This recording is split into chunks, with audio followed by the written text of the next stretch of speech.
So Peter McLaren, he's the head of the Dirty 30, and why Peter McLaren? Because he published 40 books, and David Horowitz paid a student to go into his classes, record his classes, and then create a website, which is the Dirty 30 list, of 30 professors at UCLA not to teach. Well, oddly enough, the top person on that list is Peter McLaren, who published the most amount of scholarship, is so invested in the community, and has spoken more than almost, the majority of academics at UCLA around the world, from Venezuela to Chile to Korea, et cetera, et cetera. So I'm thinking, I want my child, if I had a child, to be in that class. While David Horowitz says, no, you're going to find out the, quote, truth about, the corporatization of higher education, right?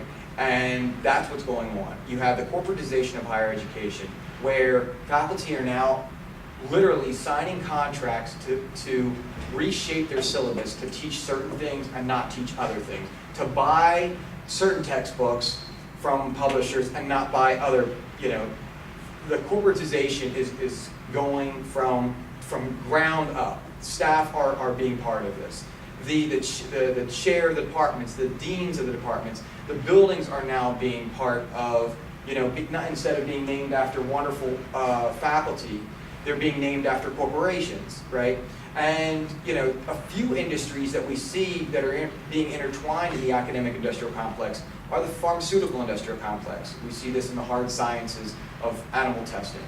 We also see this with the military industrial complex, with the military infusing itself directly with education and pushing out critical thought about, which would benefit them, right?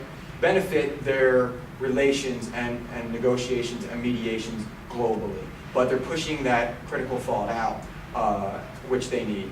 You have, other corporations like Lockheed, national security agencies, CIA, FBI, that are encroaching into a non-critical relationship and a contract that is non-negotiable, right? And I think that's what's really, part of the academic industrial complex, and the effect of the academic industrial complex is academic repression.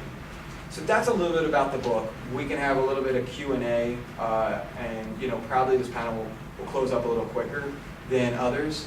So before I close,